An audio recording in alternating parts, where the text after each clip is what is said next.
Welcome, everybody, to another episode of the Pipeline Podcast.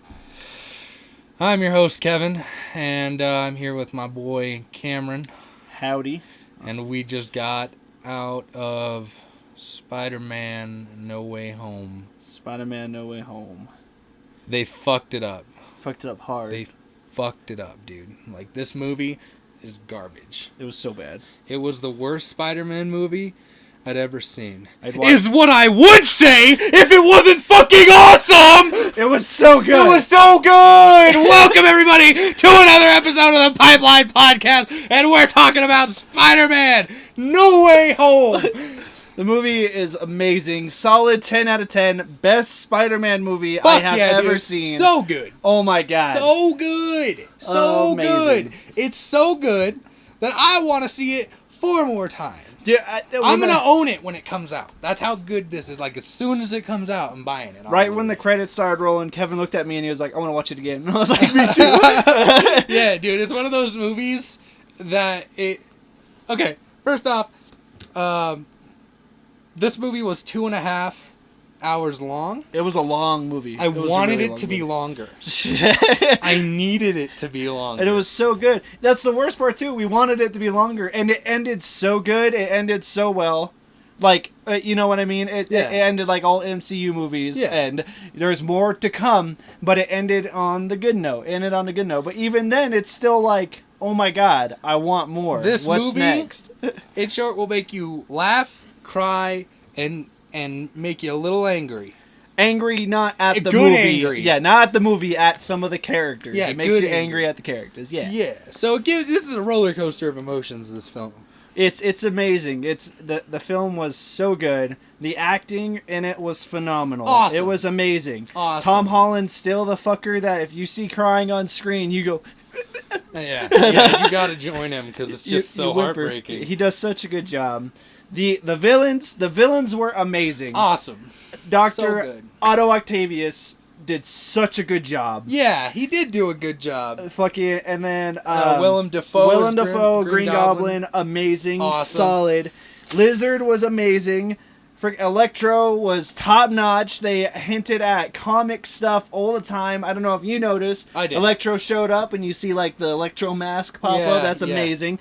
Green Goblin had callbacks to the comic. He was wearing the purple jacket. Yep. It was He got awesome. the hoodie. It was so good. The hoodie, Okay. everything. So, I'm going to start this with, we're doing a spoiler-free segment. Talking as of about right how now. we feel, how it was, and all that. Without giving spoilers. So people that don't know if they want to see this movie, which is impossible. You either want to see a Spider-Man movie or you don't. No, luckily, if you want to see a Spider-Man movie or you want to see a Spider-Man movie. There's no don't. Yeah, well, like, there are people out there that just aren't fans of Spider-Man. And that's I know, dumb. They're blows dumb. my mind too. But like, in general, without this even being a Spider-Man movie, it's great. It's so from good. the acting to the soundtrack to the shots that they were doing with the camera angles. It's so oh good. my god, it's amazing. It is so good. This movie is packed with detail. It drips. It's like a fucking juicy, like the juiciest burger.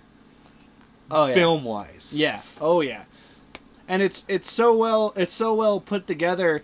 Like, I'm gonna say right now, it shouldn't be a spoiler at this point because if you're watching this, you've probably seen the Venom movie. Yeah. Venom had a little bit of screen time, not a lot, but his moment of screen time was really good. Yeah, it like was. Even though it was just a few minutes, it was really good. Yeah. This whole movie was just excellent. It was good. The characters were amazing, and no matter how much screen time each character had, they all did really good. Yeah. Honestly, one of the best things I've ever seen with Spider-Man. Another part of it too that I really liked that they didn't do on most Marvel movies, besides, well, no, not even Endgame. Technically, they didn't do it in Endgame either. They started the story. No, they did do it in Endgame. They started the story right after what happened in the last movie. Which is, I love that. Yeah. I love when movies do that because it gets you right into the act. Yeah. Like, At the end of the last Spider-Man movie when Tom Holland goes, what the and then it cuts away, it's the same thing. It cuts to that scene with Tom Holland. But it continues it. Yeah, with Tom Holland going, what the? And then when he goes to the curse, you hear a honk. And Yeah, like a truck honk? Yeah. But it's so good. They continued it. Like, if you watch them back to back, you'd think it's like just the whole just movie. a huge movie. Yeah. It's like the Lord of the Rings trilogy at this point. They did even amazing. more so if you include all the other Marvel movies. Yeah. I actually, so, like we said, this movie, spoiler-free talk, it's great. It's great. Go watch it. Solid 10 out of 10. I would say it's my favorite Spider-Man movie I'd ever seen. Me too. Too. It's at first that was that the title to that went to Into the Spider-Verse. Yeah, Into the Spider-Verse was amazing. And honestly, like, one of the biggest things in Into the Spider-Verse, why it made it in my high top list, was the fact, first off, it's animated. So they can do a lot more with animation, which makes it really smooth. And they can add small details to make it really good. Like, you had brought it up at one point. I don't remember if it's in the podcast, but in Into the Spider-Verse, there's a scene where Miles Morales, when he jumps off the building, that whole scene where he jumps off the building and does like the flip What's Up down Danger scene. Yeah, the What's Up Danger scene. The glass breaks not because of the force, but what Kevin told me, it's because he's sticking to it. It's because he's nervous. He's stressed out. Yeah, he's stressed out and he's nervous. Like Even he's though shaking. he's doing this, he's still kind of scared. And I thought that was a really cool thing. It's those little details that you don't notice that are amazing. And they had that in this movie. Throughout. Yeah, they did that in this movie with live action, and it was great. I'm not going to go into any specific scenes talking about what I loved or hate for this section. So if you want to hear details and scenes of our thoughts on like the huge details in the movie, stick around. Yeah. But for now, there's a scene where they, like, I'm not going to go into huge specifics, but there's a scene where they go into looking for an artifact, and they have this whole room full of like old artifacts, and it's an old basement, and like there's so much there. One of the characters picks up just like a little crossbow, but that crossbow is a Morbius reference. Yeah. From the comics. And like little things like that, and Morbius has a movie coming out. Yeah, exactly. Yeah, all these little details everywhere. And it's like that throughout the entire movie. There's little details everywhere. Without saying spoilers, there's more we'll talk about of little details that are really neat. And they didn't even like it hinted towards things that is currently being made that nobody actually, I didn't expect that at the beginning scenes, but we'll get back into that. But in my opinion, out of 10, this movie is a solid 10 out of 10. 10 out of 10. Yeah, Go if I can smack it with 11 or 12, I would. It's so good. Yeah, it blows any expectations for like you may have with any Spider-Man film out of the water. Even if you know what to expect, you don't know what to expect. Yeah. It is so good. And I'm not gonna say this movie was like complete perfection, because like there was the CG with the lizard little weird at times. Yeah. And I could tell, like you could tell they put him in dark shots. Yeah. Most of the movie because of that. Yeah. Like I don't know what it was, but sometimes when it'd show him talking, I'm like, that doesn't look natural. Yeah. Like, and one of the cool things, sorry to kind of cut you off. Oh, go for it. But yeah, the talking about the villains, the dialogue between the villains and Peter Parker is amazing. It is so good, even though they know that's not their Peter Parker. That's not a spoiler because it was shown in the trailers. Yep. It's not their Peter Parker, and they know that, but their conversation and dialogue is still amazing. It's still really good. Their like if I were to describe their it's rich. Yeah. Like it's you get what you want when you see these villains interacting. Yeah. You know what what just clicked in my head? Huh. Those villains are talking to Peter Parker like he's a kid, because he is a kid. He is a kid. Yeah, they're talking to him like he's a kid that doesn't know what he's doing. And I didn't know how it would go down with Mark Hamill's like Green Goblin performance in today's generation, because like it's just so Power Rangers cartoonish in the first Spider-Man, which is my second favorite Spider-Man movie. Mark Hamill? Yeah, no, Willem Dafoe. Yeah, you said Mark Hamill. Did I? Yeah. Oh, I meant Willem Dafoe. Let's get that clear. Willem Dafoe's like over the topness of his character Green Goblin. Yeah. I didn't know if that would do good. They made it work. Oh, like, yeah. They fucking raised it over than what the old one did. Yeah. And still did it really well. Yeah. They honestly, like, the way... So, Green Goblin in the first movie was like, wow, this is an iconic Spider-Man villain. Check him out on the big screen. In this movie, Green Goblin is a force to be reckoned with. And it's amazing. He's not one to take lightly, for sure. And, way back when Spider-Man 3 was coming out, I was having a conversation with a friend of mine, and I was like, Spider-Man 1's better than 2. And he was like, what do you mean it's better than 2? I was like, number 2's a little boring, it gets slow, and it lost my interest, but number 1 just had me going the entire time, and it's because of Green Goblin. He was like, Green Goblin's not even that powerful. And in my head, even as a little kid, I was like, he took a super serum. Like, he made himself super strong. Yeah, you and nuts? in the movie, in the like fight between Tobey Maguire and Green Goblin, he punches through concrete multiple times. Yeah. Oh yeah, multiple times. And like, he is kicking the shit out of Spider-Man. Well, like, if that friend who said that is watching anytime in the future, I don't care when it is, you're fucking wrong, because they made him crazy in this movie. Oh yeah, no, he is nuts. He's nuts. He's honestly the Green Goblin I wanted to see. Yeah. And he did such a good job. All the villains are the villains I wanted to see. Everything in this movie. Oh yeah. I went in with high expectations, because you don't walk into a Marvel movie going, this is gonna suck. Yeah. I don't think anybody does this generation. Yeah. So like, I already knew it was gonna be amazing. There was no way I was not gonna like it. And a little thought in my head popped up today while I was working was, what if it is bad? Well, like, this would be a whole other review, dude. It would be me screaming for like 2 hours straight. Yeah. If it was bad. Oh, yeah. This is amazing. It is so good. Whoever's directing the Spider-Man movies, dude, give that man a raise and keep him on there. Oh yeah, because he is phenomenal with the Spider-Man character and license. Mm-hmm. He is so good, dude. The action shots are amazing. They didn't pull no Resident Evil bullshit where every punch is a different angle. Clip. Yeah.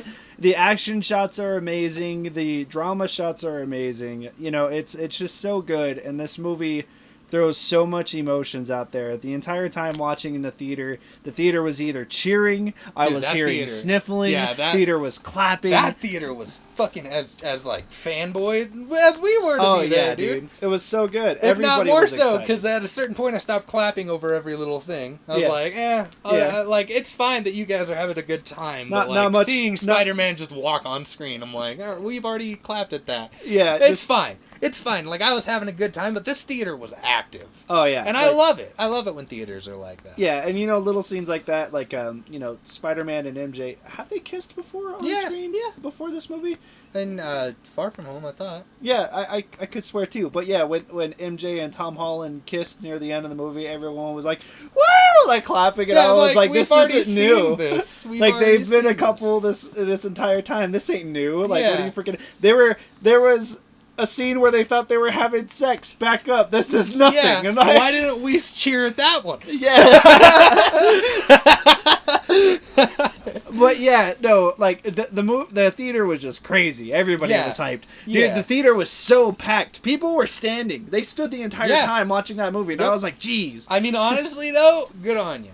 You're good like a true fan if you go to a packed theater and still stand and watch the movie. You stand just to watch the movie. Dude, it's oh my god, they did such a good job. I'm lucky I got there a little early. Right. One thing I noticed in this too, besides Doctor Strange, there was no other callbacks to any other heroes.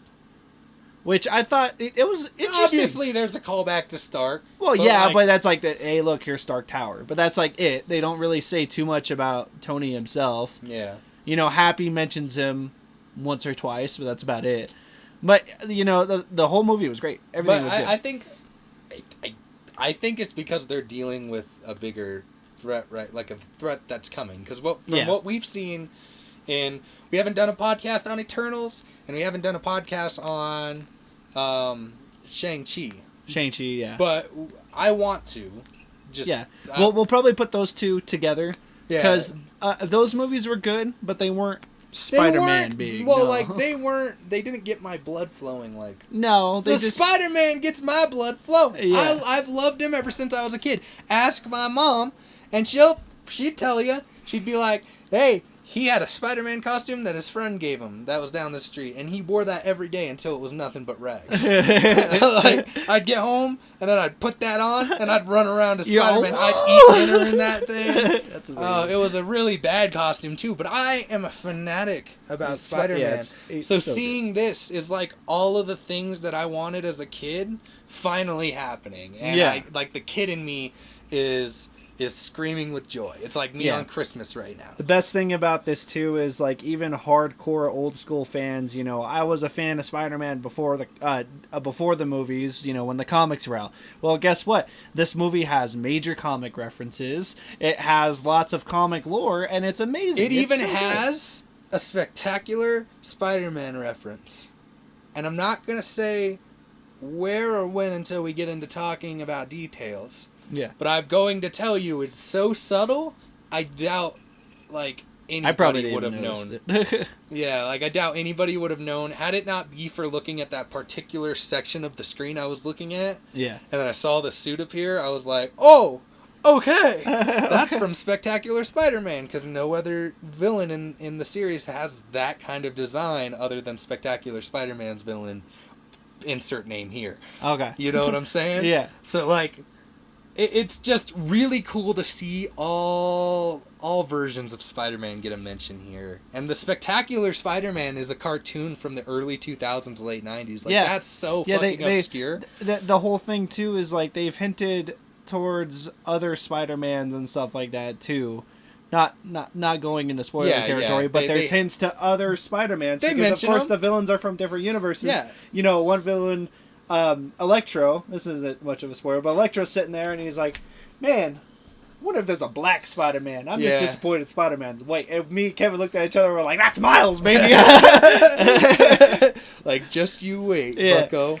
It's so good. And, every actor did their role amazing. Yes. There was no, how do I say, there was no, how in movies when they have villains, there's villains here and there that are basically the same character, they're just different names, basically. Every villain was completely different in their own way, and it was awesome. And memorable. They were memorable. And memorable. And, the differences, too, of course, if you've seen The Amazing Spider-Man, you guys know Electro, he was all, blue and shit, looked kind of weird. Yeah. Which they did fix in the movie. Electro sitting there and he was like, because this universe had different energy. That Electro was sitting there and he's like, I have different energy and I got my body back. So, any of you guys are out there be like, that's not the Electro from Amazing Spider-Man, even though it's the same actor, because he's not all blue. Well, they explain it, they fix it, all the continuity is there. There's explanation. He's blue for a minute. Yeah, right.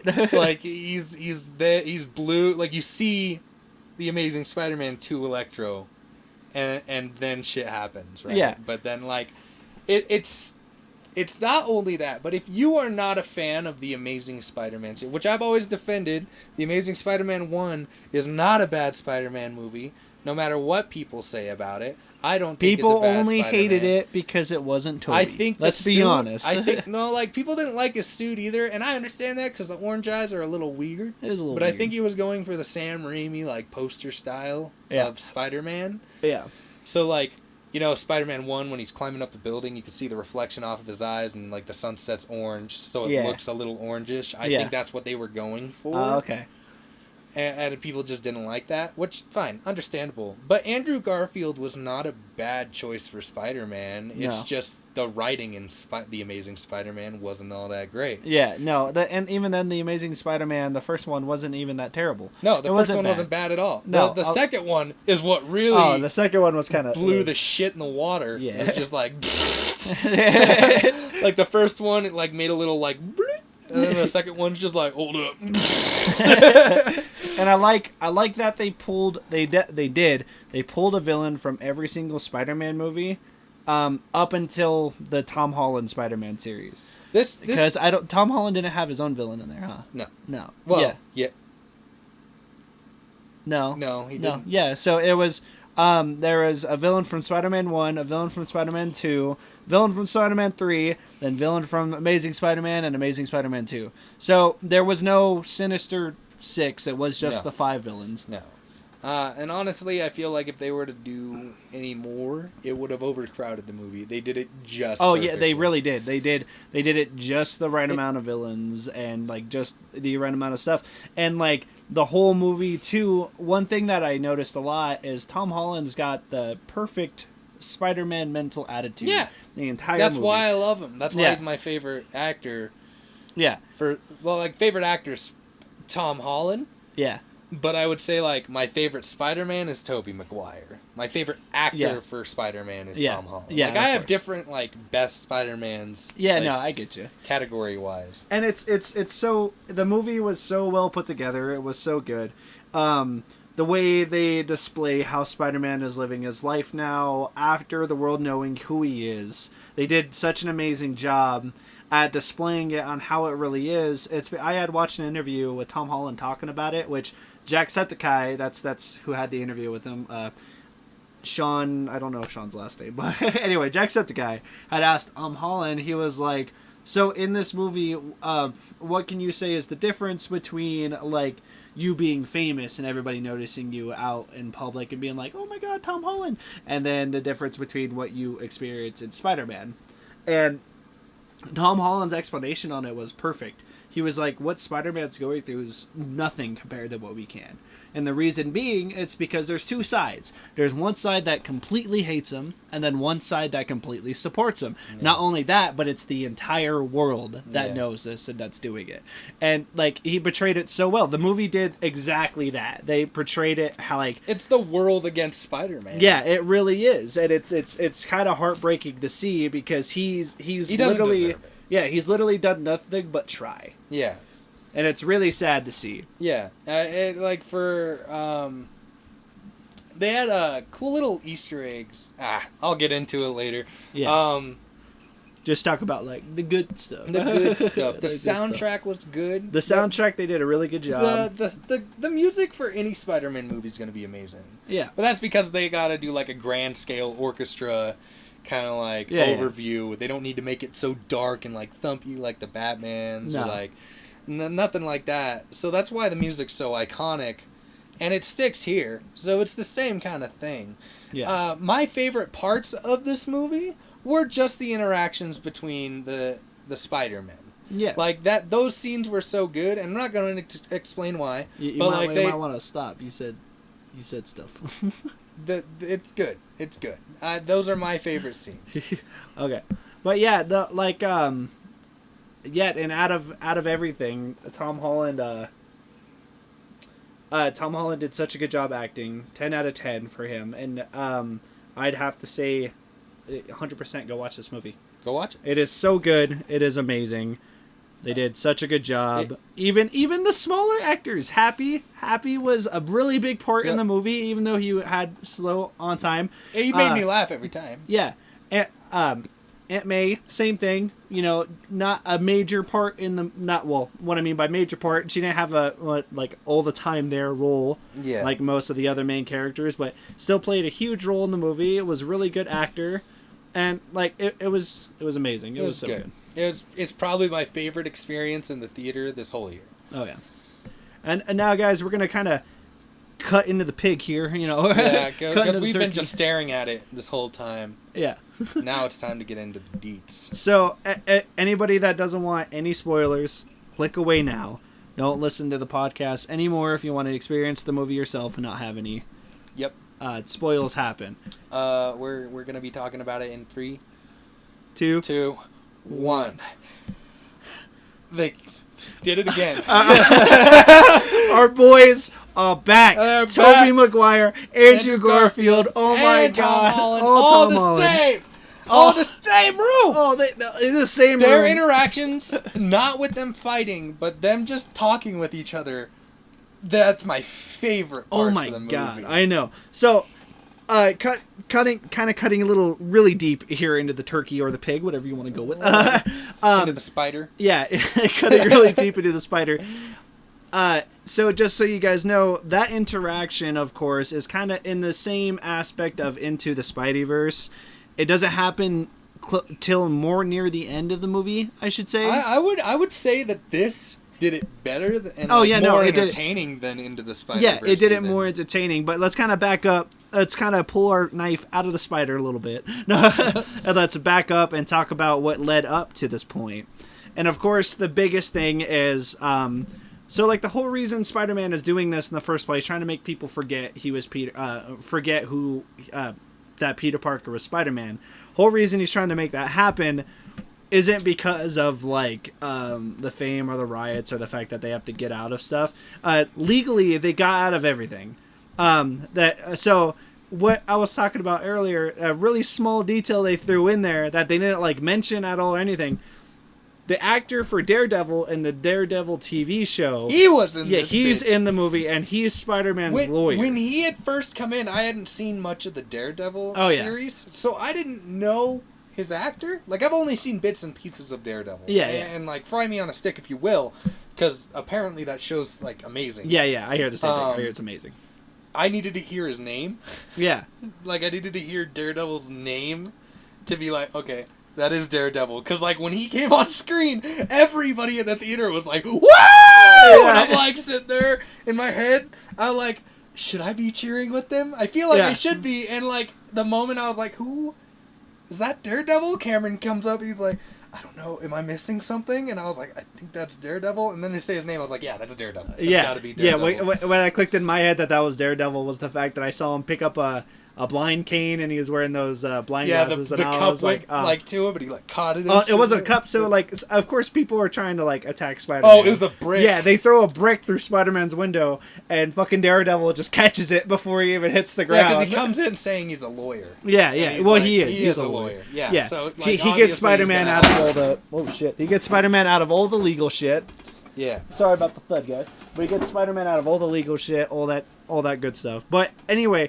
He catches that brick when it comes through the window, and Spider-Man, Tom Holland himself, looks at him and he's like, how'd you do that? He's like, I'm a really good lawyer. Yeah, I'm a really good lawyer. And that was it. But, like, it was such a little detail that you had to pay attention to really grasp. Yeah. And it was so good because it was just hinted at. Anyway, jumping back forward, the whole reason Spider-Man's talking to Doctor Strange to do what he is doing was because this had become more of an issue in everybody's personal life than Spider-Man had initially thought. Yeah, his friends couldn't get into college. Yeah, because they were associated with Spider-Man, and everybody thinks that Spider-Man killed Mysterio. Yeah, and so they the schools are rejecting Spider-Man's friends and whatnot. So the whole thing leading up to what happened was because Tom Holland Spider-Man was just trying really hard to just be a good friend because he felt super bad that because of his decisions, his life choices, that they were affecting his friends. So he goes to Doctor Strange asking about this stuff, and Doctor Strange starts the spell and says that everybody's going to forget that it's Spider-Man. And Spider-Man is like, wait, MJ at least has to know. Yeah, and he's like, we can't make everybody forget. At least MJ has to know. And so Doctor Strange forces that spell down and starts a whole new one. It's funny, too, because he's like starting... And he's like, it was nice knowing you, Spider-Man. He was like, wait, what do you mean by that? And he was like, oh. And then, like, he's continuing to, like, wrap a ring to, like, start the spell. And he's like, everybody's going to forget that you're Spider-Man. Like, Peter Parker. They're going to not remember Peter Parker. No, Spider-Man. Like, just Spider-Man. Yeah. They're going to forget Peter Parker as Spider-Man. That's the memory that's being taken out. Yeah. So he's like, wait, everybody? So he instantly is like, kid, don't change the spell while I'm trying to do it. And he's like, well, like, MJ... needs to know, and so he like stops and he like does another one. He starts like, creating another spell. Well, everybody except for MJ will forget that Peter Parker is Spider-Man. He was like, but Aunt May needs to know, and my best friend needs to know, and he just starts like going off with like a list of people that need to know. And he repeats the spell like 4 times. Yeah, he like he wraps like 4 rings around it to like make the spell exactly what he wants. And apparently he did it like 5 or 6 times, and Doctor Strange is like, you changed the spell while I was casting it 6 times. He was like, actually, it was 5 times. He was like, either way. So I don't care. The Doctor Strange in this movie, anytime he's on screen, you have a fun time with Doctor Strange. Oh, yeah. I don't know if it was just because I was so giddy, or if it's like just because it's a Spider-Man film. But I think this is my favorite, like, on-screen moments. Like, my favorite moments of Strange are probably from this film. Oh, yeah. He does such a good job because, like, Strange is trying really hard because Strange, like, sees Tom Holland as a kid. He, you know, that's one of the first things he says when they're sitting there talking. You know, the whole reason Tom Holland comes because he's like, can you go back in time and help me, like, stop the word getting out that I'm Spider-Man. He was like, kid, I don't got the time stone. Yeah, and he was all, first off, we mess with the fabrics of time and reality to go back in time to save everybody in the universe, and you want to do it because you want to help your friends get into college. And he was like, and Tom Holland's like, yeah, I guess that makes sense. And he's like, even then, I don't have the time stone. I can't, like, just go willy-nilly anyway and do it. And Tom Holland's like, yeah, and he gets all sad, and Doctor Strange, like, he, like, sighs, and he's like, you know, I've worked with you a few times, and it still surprises me, you know, you are still a kid. And then he, like, clicks in his head, he was like, but we can make people forget. And that's what starts this whole spell, is Doctor Strange wanting to help this kid that's in crisis because he's a superhero. I love when they walk in, and they're like, I forgot where they said they opened a portal to. Oh, there was some blizzard somewhere. Yeah, a snowstorm hit the portal while it was open, and because they didn't, like, latch it properly, like, make it harder for things to pass through. It's just a whole bunch of snow just fucking obliterated their whole, like, stronghold. So, like, their whole lobby is just covered in snow.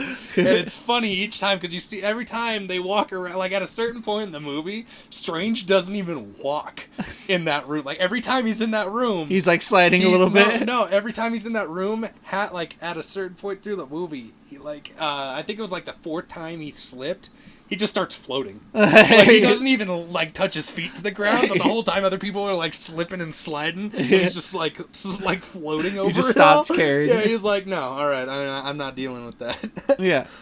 And in doing so, doing this spell had ripped a hole in realities and the multiverses. And as it does it, kind of reversed. I don't know if I'm wrong on this, but as it's doing it, Doctor Strange, like, looks up and he sees a really big being standing there, and I think it was supposed to be the Watcher. No. It wasn't? Who was it? It was Multiverse. It was they're like, okay, so I'm gonna fast forward. You know how at the end of the movie when that same thing started happening? Yeah, and it's showing all the Spider-Man villains, yeah. That's what it was. It was just another Spider-Man villain? Yeah, because they were all pouring, like, only 4 of them got in. Yeah, well, which one was that? That's what I was getting at. It's because it was just a really big guy. I don't know, but it had, like, claws. Okay, so it was probably Octavius? I know. I'm thinking it was, like, Carnage or, like, Venom, because it was a big and, like, it had claws. Okay. It was a big silhouette with claws. Okay, so it probably was And it, like, Venom. started trying to come in, and that's when he was like, shit. And he, and he closed it. Yeah. Okay. But yeah, and so he ends up closing the whole thing, and he, like, puts it in this, like, seal, and he was like, now I'm going to go do this so I can break this spell and get rid of it, because it's going to be here for a minute. It's like, it amazes me every time. You're still a kid. Yeah. He's like, what did he say to him? There was something he said right after, like, they closed it. I think it was something along the lines of, like, after the whole thing. So, Spider-Man and Doctor Strange, his entire demeanor is Spider-Man's trying to be formal, and he's calling him sir, and he was like, come on, we went to space together, you don't have to call me sir. And so Spider-Man starts calling him Steven, you know, Peter Parker starts calling him Steven. And then he interrupts him like 3 or 4 times to stop that, because he keeps calling him sir. And then right after that whole portal dimensional rip thing, Spider-Man comes up to him and he was like, Steven, I'm so sorry. And he goes, sir. You will call me sir. You will call me sir. And I'm just like, Dude, the expression on Tom Holland's face was the exact expression on my, like, that, like, just like, oh, I fucked up. Like, I was just like, you fucked up, man. Yeah. Why you gotta be so dumb sometimes? Yeah, and then once, like... Had he explained... I feel like this could have all been avoided if Strange and Peter talked more. Yeah, instead of before just trying to jump doing right it. into it. Yeah. Yeah, if they were, he was like, you know the repercussions of this. Bam, bam, bam, bam. He was like, all right, well, And then he tells them, by the way, this spell is gonna do this. Like, you know, you just can't kind of interrupt me. Yeah. What do you want? Yeah, yeah.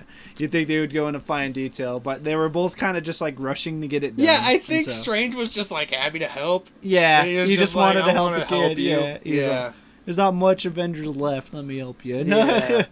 and anyway, fast forwarding through all that, you know, Doctor Strange tells Tom Holland, he was like, all this was just because you wanted to get your friends into MIT.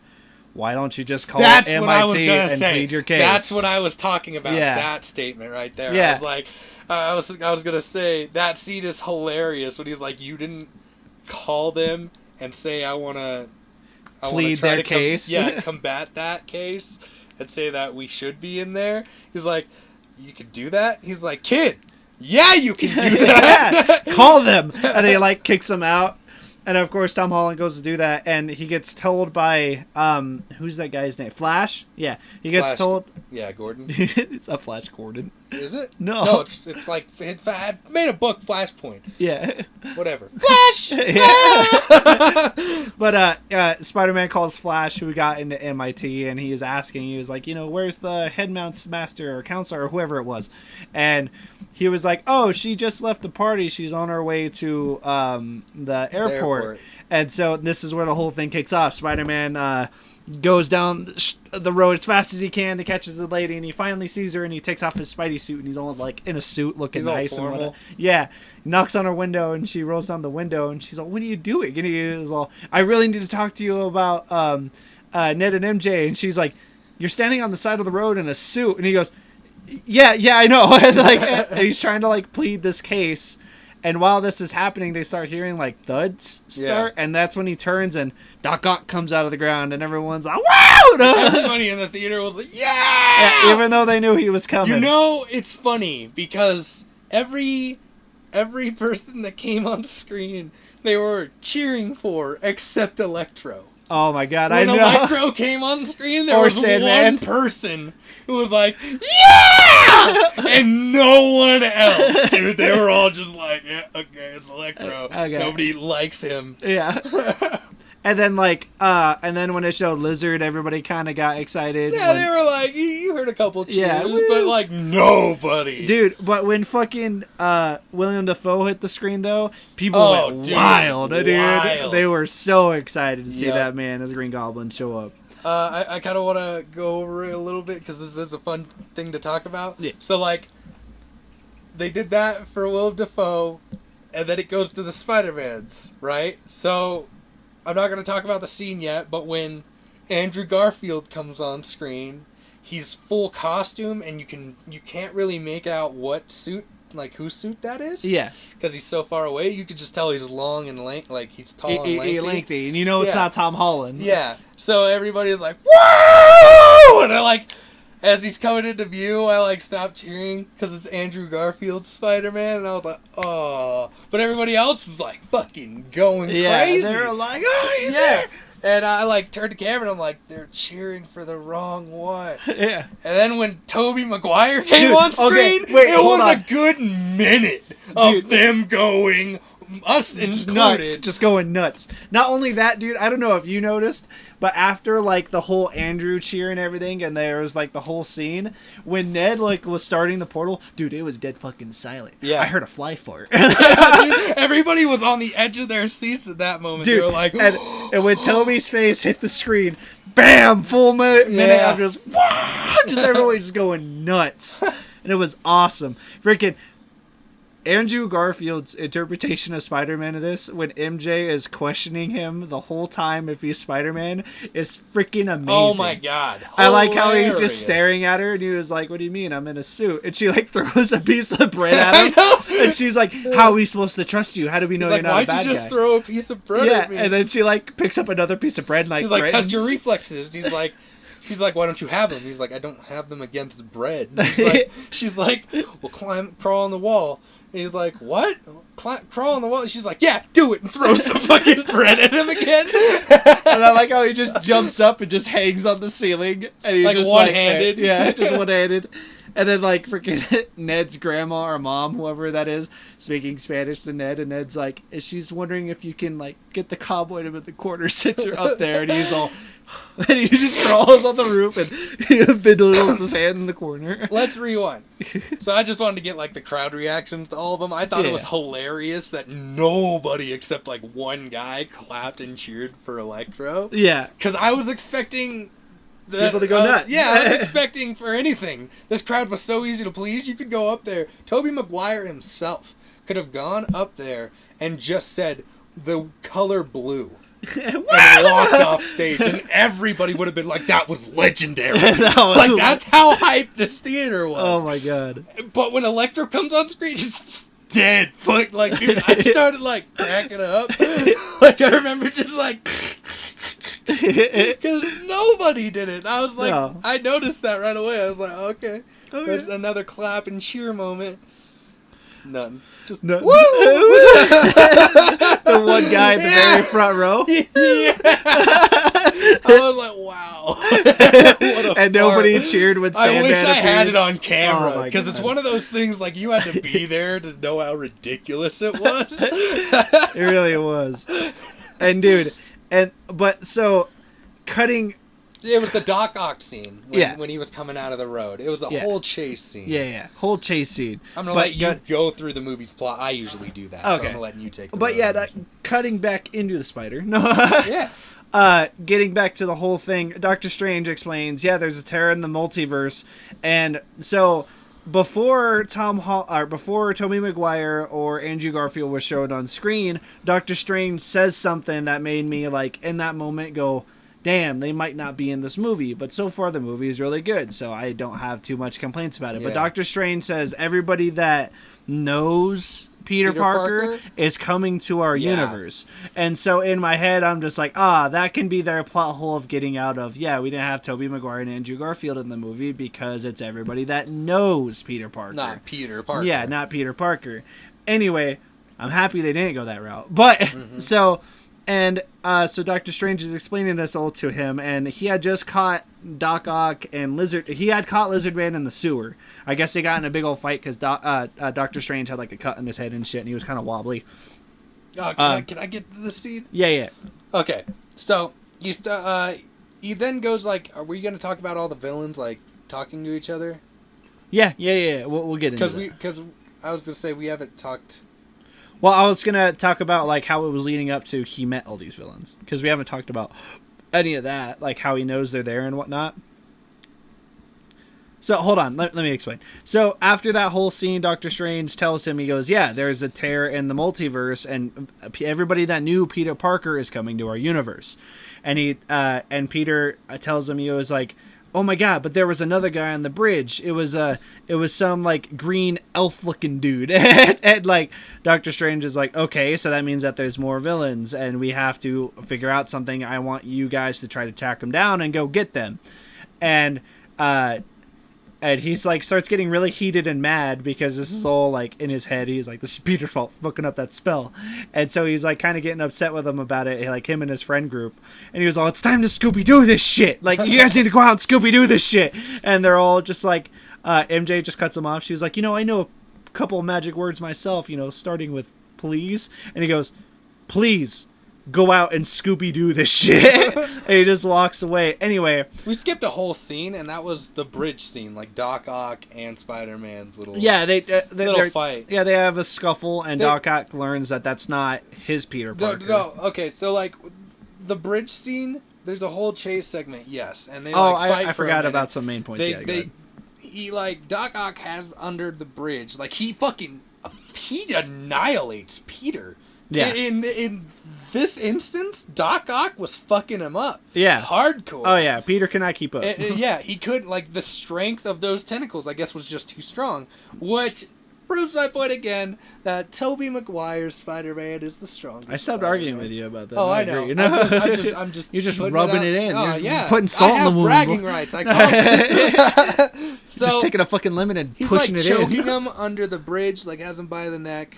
Or no, he just like wraps an arm around him, and he's like, so he can't move. Yeah. And he just kind of like taps his chest with the other tentacle, and it, like rips off. He rips off like his chest plate, and he like looks at it, and it's nanotech, so it starts like melting onto his arm. Yeah, and fusing with his arm. It fuses with Doc Ock's arm, making Spider-Man able to control. Well, Doc Ock doesn't know this yet. No, no, but it makes it that way. Incredibly so, it makes him have the ability to control those arms. Well, when Spider-Man figures that out, while like Doc Ock's like questioning him about everything, and he's like, "What the fuck happened?"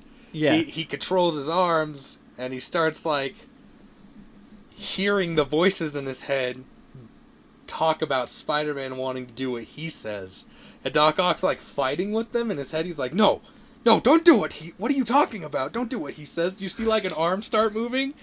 And he looks at Spider-Man, and Spider-Man's looking at Doc Ock, and he moves his arm up, and one of his tentacles move up with his arm. And he starts like waving. He starts messing with his arms, and Doc Ock's like, "Will you stop that? I don't know what's going on." And he like starts bringing himself a car and Doc Ock up onto the bridge again. And like this whole time, Doc Ock has no control of his arm, so he's just swinging at Spider-Man, just trying to deck him in the face. Oh my god. And he can't, because the arms are keeping him in place. At a certain point, he just wraps one of his tentacles around Doc Ock, keeping him in place so he can't do anything. And it's so good. That's how they contain him.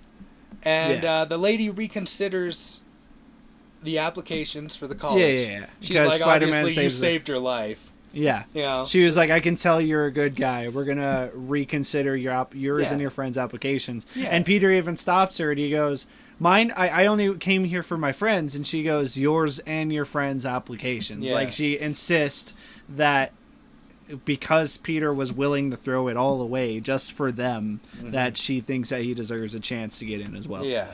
So that's how they captured Doc Ock. Uh-huh. Yeah, and then so in that scene, right after that, Green Goblin shows up, throws a grenade down. But right before Green Goblin like becomes a threat, I guess, to Peter, Doctor Strange teleports Peter and Doc Ock into like this underground area. And that's what you were explaining. Yeah, and that's what I was getting into. Scene. And that whole underground area. So they get teleported in there. Doc Ock's like behind some kind of invisible wall kind of thing. And he can't tells them move. about there's more villains. Yeah, and then Doctor Strange goes over the villain thing. We got to Scooby-Doo this shit. Anyway, so it goes back into, and it shows them down there. And Kevin had mentioned earlier the whole Mobius crossbow thing that Ned finds in that basement. But they're all down there, and Ned starts like searching the internet on like how to find, just searching the web on like weird shit that's going on. And there was like this big post about how like a military grade got attacked and people had saw this thing flying in the area. So Peter goes and checks it out, and he finds Sandman and Electro there. Before all this, Doctor Strange had equipped Peter's web shooters with he put he put a magic spell on it. Yeah, so if he hits things with this web, it sends it to one of those prisons, which is great because when he first sees Electro is just all electricity, like forming. He's just blue. Yeah, and so Spider-Man, Peter Parker shoots the fucking web, and it just goes through him and out the other side, and then it hits a tree, and the whole tree just goes and like gone. And teleports. It just teleports into their fucking basement. Yeah, they all just kind of freak out, but then the fight starts happening. Sandman shows up to help Peter because I don't know if anybody knows, but Sandman and Peter Parker kind of become decent friends at the end of the third movie. Yeah, so Sandman starts helping Peter contain Electro, and they get him contained and sent off.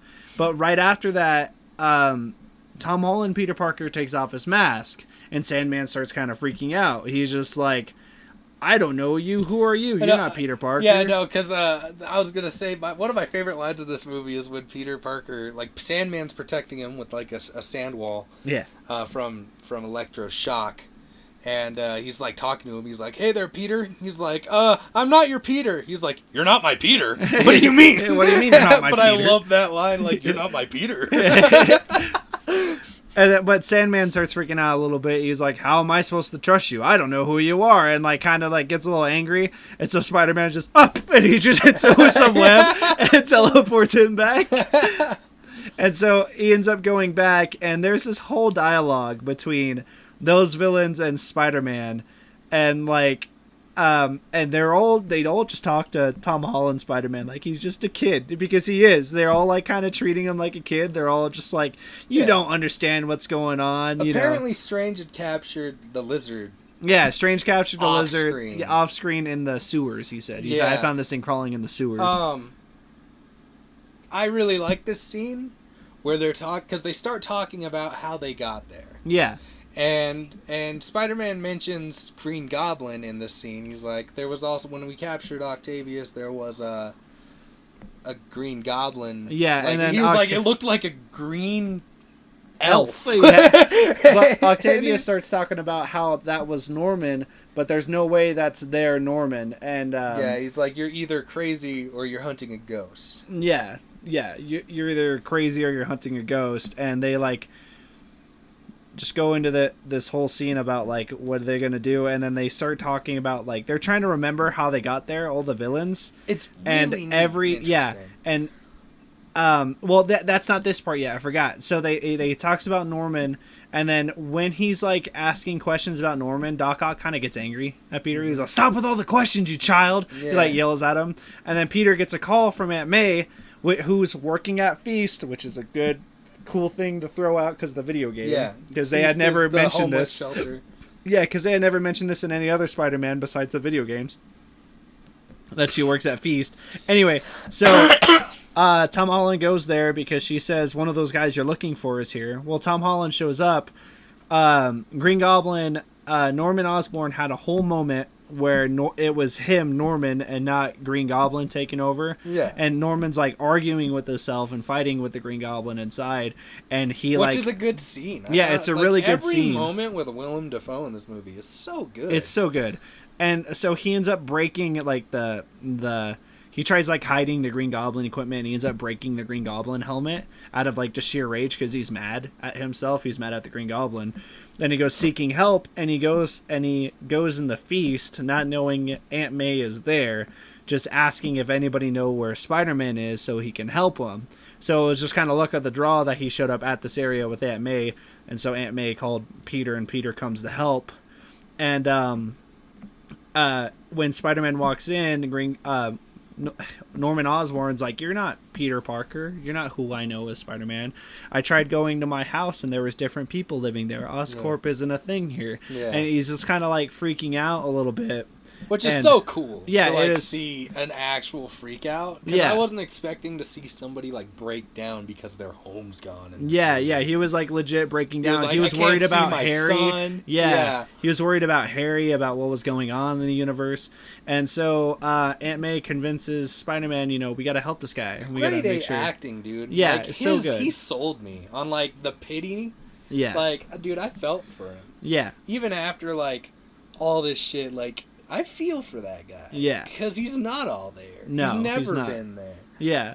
And so, like, so Aunt May convinces him, that he's not a terrible guy and he just needs help. Yeah. And so Spider-Man decides, he takes him back with him, back to where all the other ones at, and Norman Osborn's walking around and he sees Otto Octavius, and they kind of have a moment where they're talking. They were like, "You died, Norman," and he goes, What do you mean?"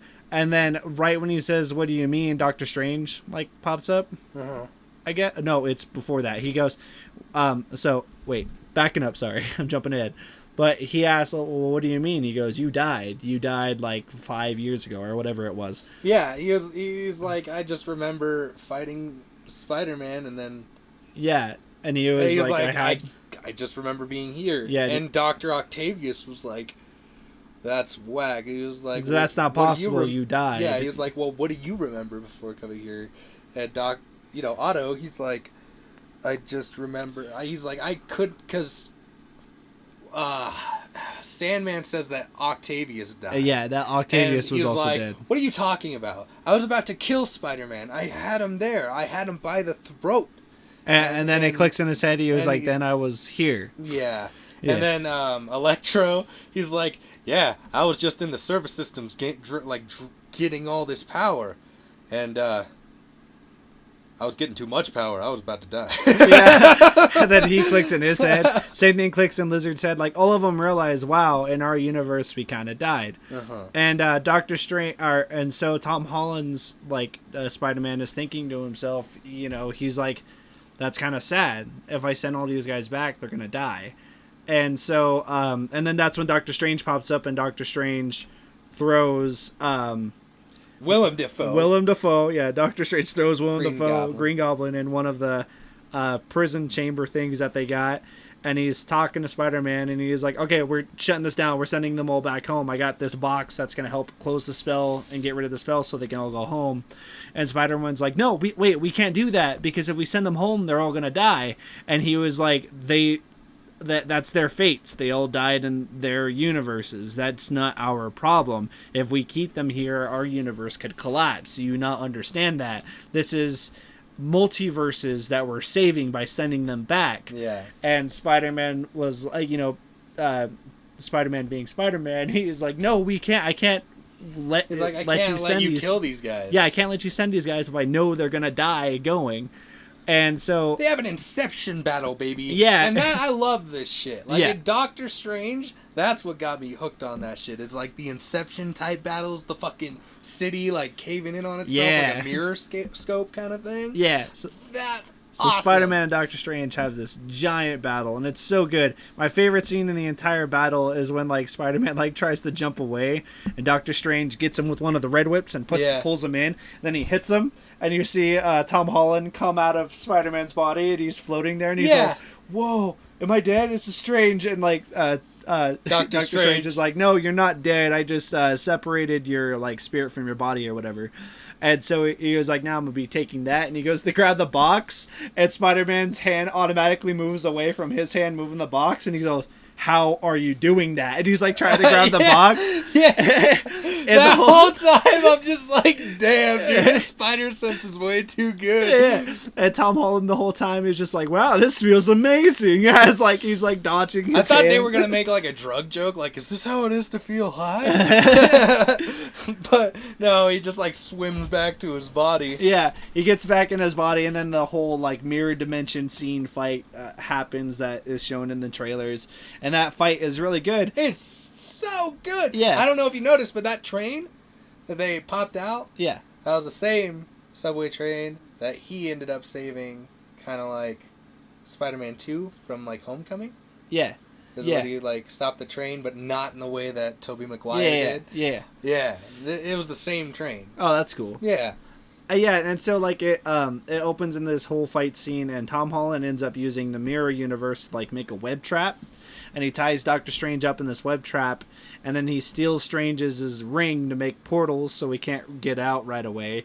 So he takes the ring, takes the box, and when he shows up, he looks at Ned. He goes, "Oh, I totally fought Doctor Strange and I won!" And like everyone were like, "No way!" Like they're all hyped the up. way he defeats Strange is really cool too. Yeah, like he's he like, "This uses is the just smarts. geometry. Yeah, I could do geometry," and he starts like fucking doing math in his head and webbing the correct angling rocks, the webs at at a specific point, and he gets them all around Strange, and he ends up entangling Strange like with all these different parts of the Grand Canyon. Yeah, because that's what they were mirrorscaping. Yeah, is the Grand Canyon.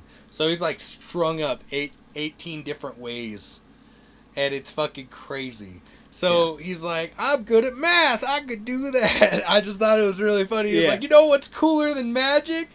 Math. One really cool thing too. Well, continuing on after that whole like moment and all that.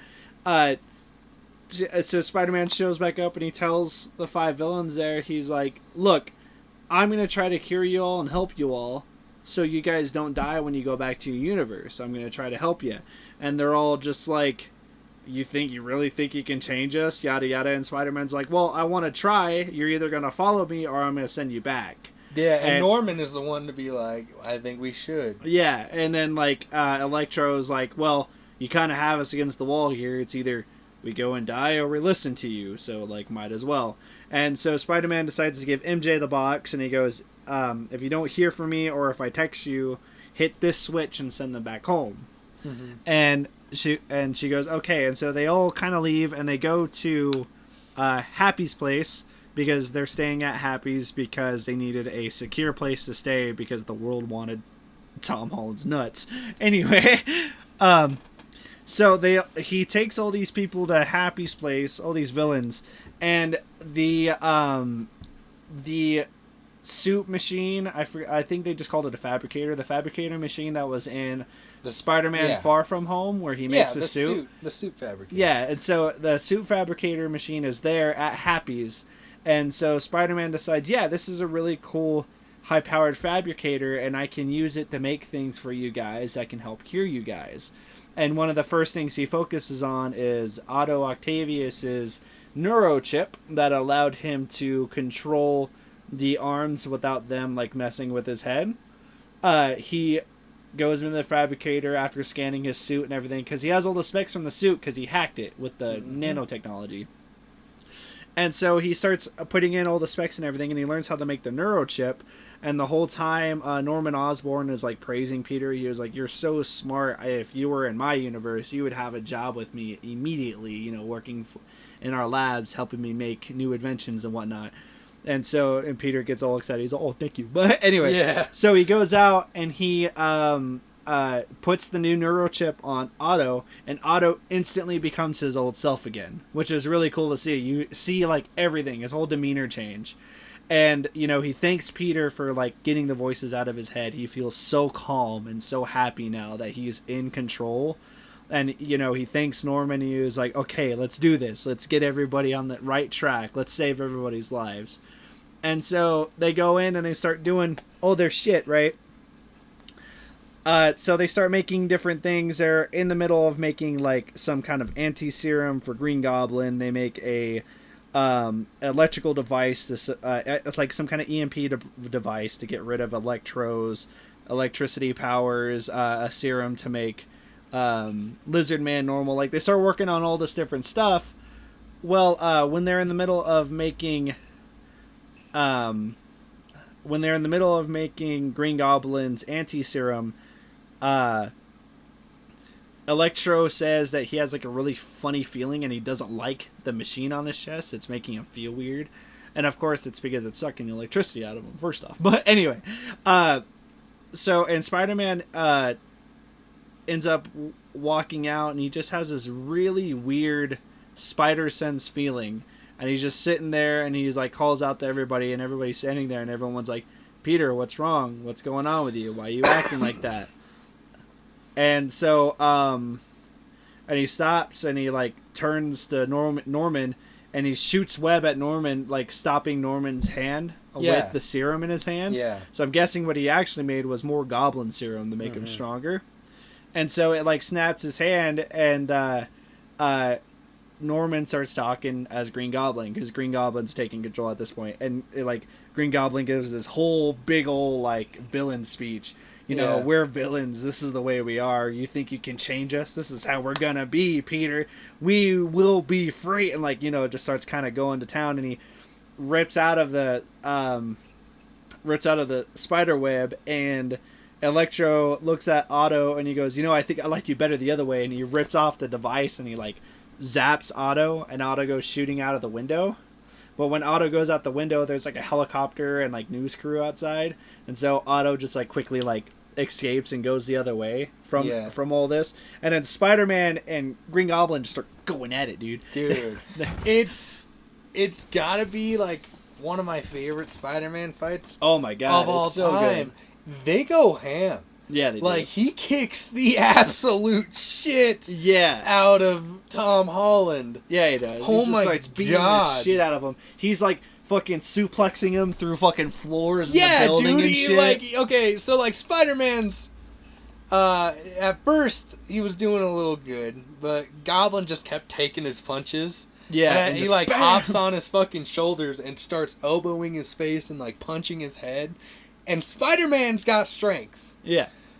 You know this has got to do damage, Yeah. but this whole time he is fucking laughing through it. Yeah. And like he just fucking suplexes him into the ground. That's when they start going through floors. Yeah. That whole time I was like, oh my god. Yeah, Green Never Goblin is just before beating the shit has out Green of him. Goblin been shown such a threat. Oh, yeah. And him be a, like, dude, Willem Dafoe's his age, Yeah. he shouldn't be doing this. No, but he's such a legend. such a good job. Yeah. He's a legend. And it's just amazing. It's amazing to see just how big of a threat Green Goblin is. And at this point, Green Goblin becomes the bad. He's like the main guy that everybody's focused on now. He's the main bad guy. You know, he encouraged the villains. Yeah, let's keep being villains and do our thing. And now he's just beating the shit out of Peter. It gets Peter all the way down to the final floor, and they're decking it out, you know, fucking going at it. And then, all the villains escape. yeah, and they're Like, just... every one of them. Because Octavius tries to interfere, but like, as electrocuted. Electro... Yeah. As Electro's, like, last part of completion for neutralizing his powers, he takes it off and just zaps Octavius out of the window. Not just that, Electro also gets his hands on the arc reactor that was working the fabricator. Yep. So now he has unlimited power. And Otto, you know, looking back at the Spider-Man 2 movie, the whole reason why his neuro thing stopped is because he got electrocuted and it fried it. Mm-hmm. So in his head, he's like, I'm not going to stay here and deal with this because it's going to fuck me up again. Yeah. And so he ends up just running away, and all the other villains start going out while Spider-Man's fighting Green Goblin. And, like, they get to the final floor, and they're just fucking going at it. And Aunt May's down there. She was running away with the serum, which now I know it's not Green Goblin serum because she injects him with it. Yeah. Because they had thought that it was the anti-serum completed. And she injects him with it, and it does absolutely nothing. He, like, mockingly says, ha, it didn't work. Yeah, it didn't work. And he just, like, hits her, and she goes, like, flying across the room and whatnot. Like, oh no, he doesn't hit her. No, he calls the glider, and the glider comes crashing through the building, and it behind hits her and in the side. Yeah, and like it throws her over. I was thinking in my head when she just like fell to the ground. I was like, okay, but like the glider has blades on it. Yeah. So why'd she just plop to the floor like that? Like she just got decked to the ribs. Yeah. Because Spider-Man gets up, dude. He's bloodied. He's beaten. Probably the most like torn up we've seen Tom Holland. Yeah. And he's like, he had a cracked nose. He had Cracked cuts. His ribs, eyes yeah. were bloodshot. Yeah, one eye was completely red, and the other one was normal. Like the other one was still like his fucking pupil was all fucky. Yeah. And like it was just it was the worst shape you'd seen Tom Holland. Yeah, even when he got hit by that train. Like, Green Goblin gets out of there. Yeah. But Aunt May, she gets up, and he's like, "Oh God, I think I have a cracked rib." At this point, I'm like, Aunt May's... Well, you missed the point before that. Green Goblin throws a grenade at Aunt May, and Peter jumps in there and just spikes it out of the way just in time. And it blows up right as he spiked it away. Yeah, and it blew up in his chest area, which at this point, he had got the nanoparticles back from Otto because he was fine and he didn't have to control them anymore. Goblin... And so he had all the nanoparticles on his chest as armor, which is why it didn't do damage. Yeah. So, he gets up and he's like, I think I broke a couple ribs. At this point in my head, I'm like, what about Aunt May? Yeah, at this point, I'm just like, she must be fine. Like, she's walking around helping Peter up and shit, carrying him. All right, but like, that's how Green Goblin died in the first one, is from those blades. Yeah. So I'm wondering how come she's fine? They do it again, boys. Yeah, they do it again. They did it in the PS4 game, and they do it in this one. And it fucking hits harder every time I see it. Yes. Aunt May dies. Yes. Aunt May collapses to the ground, and both her and Peter are kind of having, like, freak-out moments. And right before Aunt May drops to the floor, she says the famous Uncle Ben line. With great power comes great responsibility. And right when she says that, she kind of collapses, and Peter's like, whoa, what's going on? Are you okay? You feeling okay? She goes, yeah, I'm just a little lightheaded and dizzy, you know. I'm okay. I'm gonna lay down for a minute. And like they're all talking, and like Peter's like, okay, you sure you're okay? She's like, yeah, I'm okay. And then he like picks up his hand and is just covered in blood. Yeah, she had gotten stabbed. Yeah, and that's when it clicks in his head that she's bleeding out. And he like starts calling out to the SWAT team that's outside, get an ambulance, someone's hurting here, you know, and he's like freaking out, and Aunt May is like, you know, kind of oblivious to it, but I feel like she knew. Dude, this scene hits so hard. Yeah. And he's like, the whole time Tom Holland's telling her, he's like, you're gonna be okay, you're gonna be okay, you're gonna be okay. And he like starts crying, and like she's just like says something like, I love you, Peter, or whatever, and like as she like slowly dies, and like I was bawling like a little bitch boy. Like when I don't like to cry, especially not in front of people. So like I don't know if Camrin noticed, but like while I was like, I figured you were, I just didn't look over at you. Oh yeah, because like that whole scene, like we were at the top right corner of this theater. Luckily, dude, I could like hide my face like, in that corner, and I'm just like, oh god, like yeah, I was bawling, like I was like, Kevin was ugly crying. Like I was ugly crying in that goddamn corner, dude. I was so sad, and like, I don't know what it is. I'm gonna get into it here in a second, but like after that, after she dies, right when she dies, Happy pulls up. And, like, cuts the SWAT team off, and Happy is looking over, and he meets eyes with Peter, and Happy knows. Yeah. Happy knows right then and there that May's dead. Yeah. And you can see, like, how sad Happy gets, too, when he realizes. And he slowly gets out of the car. He slowly gets out of the car after being shot at by the SWAT team with his hands up. And the SWAT team pin him down to the car and everything, and he starts just screaming from the car, Peter, run! Run! Yeah. Like, you know, he wants them to run because he doesn't want him to get caught because of everything going on. And so Peter just starts, like, saying quietly, you know, I'm so sorry, and, like, is hugging Aunt May, putting his lips to her forehead, just, I'm so sorry, and then, like, he just takes off, and, you know, and he leaves. And then this next scene shows Ned with MJ with the box, and they're unsure on what to do because Peter said not to do it unless he told them to do so. And they know Aunt May's dead and kind of like what happened, so they're kind of like debating what to do. And MJ's like, Ned goes, I just really want to see Peter while circling his hands. And he has the Doctor Strange ring on. Yeah. And as he does it, a small little portal like starts the form. Yeah, like it sparks. And MJ looks at him and she goes, wait, Ned, do that again. And he goes, I really want to see Peter. And like it starts doing it a little bit better.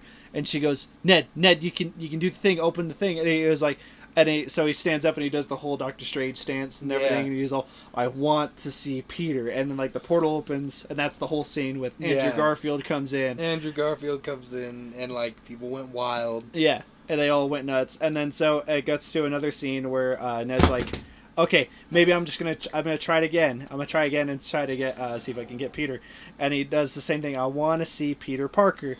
And as it opens, it's Tobey Maguire. He comes walking in. The boy I was most excited for. Yeah, and they're all kind of sitting there and they're talking a minute. And Tobey Maguire mentions, he was like, "Well, do you know of any special place?" Because Tobey Maguire states the whole time he's been there, he's been trying to find Peter.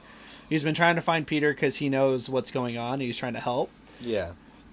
And so I love when they meet like Andrew Garfield and they like see him in costume, so they don't even have to like ask if he's a Spider-Man. No, yeah. But like when Toby comes in, he's all like dressed for like casually. He's like casual wear, so you'd not know he's Peter Parker. And he tries. And they're like, how do we know you're Spider-Man? You didn't say you're Spider-Man. We don't see costume. He was like, well, I'm not going to go around promoting myself as Spider-Man. It kind of defeats the purpose of a secret, I love it secret too. Identity. I love it too when he walks in through the portal at first. They're all like, who are you? And he goes, oh, am I not allowed here? And he's like walking out. So like walk out of the portal. They're like, no, wait. Yeah, dude, I loved it. And they all kind of figure out he's Spider-Man because Andrew and him at the same time like get that Spidey sense tick and they shoot web at each other and they both like dodge it, and then that's when it all clicks like, oh, they're both Spider-Man. Mm-hmm. And so Toby had mentions, he's like, I like to go here when like some stuff really sad happens to me for like alone time. Do you guys know of anything like that with Tom Holland Peter Parker? And Andrew Garfield Peter Parker says the same thing. He's like, yeah, I like to go to this spot for it. And they kind of like have a little conversation about it. They're like, oh yeah, do whatever. Yeah. But MJ knows exactly what they're talking about, and so they go to that building, and they see Tom Holland up there. He's kind of like curled up in a ball, like kind of crying to himself. Crying, dude. He's yeah, just, like, and bawling. this is the scene that like, man, if I didn't have self-control, I would have ugly cried throughout the entire thing. Yeah, it's but a like this scene, because they all movie. come up to him, and for a solid 5 minutes, they're all just hugging each other. Yeah. MJ, Ned, and Peter. And Peter's the whole time, you can hear him just sobbing. And both MJ and Ned are just like, I'm so sorry, I'm sorry. And like they're like sobbing and crying too.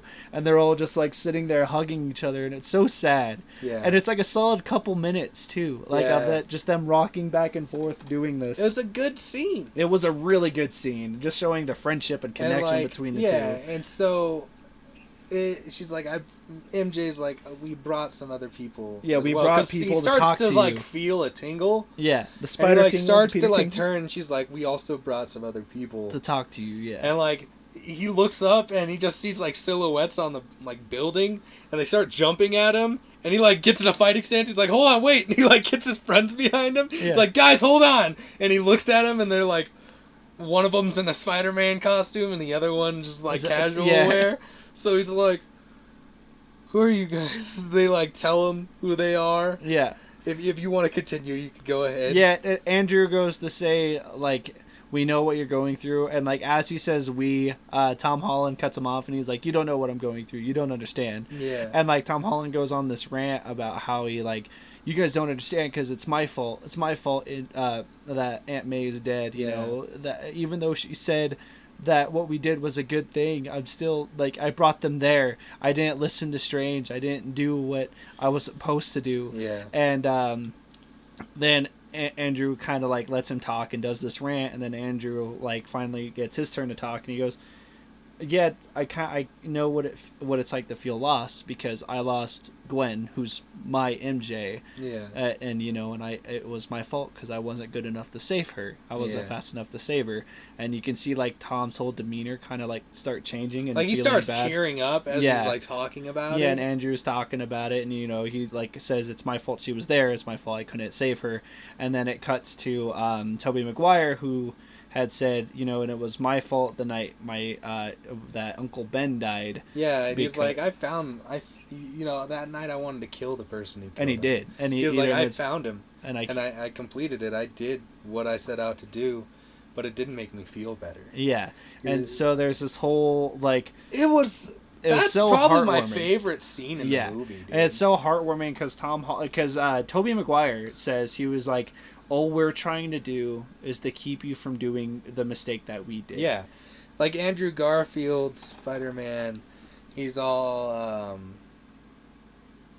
after saying how he wasn't good enough to save Gwen, he was like, but I still keep going. Yeah. Because I know people need that light at the end of the tunnel. Yep. They need their friendly neighborhood Spider-Man.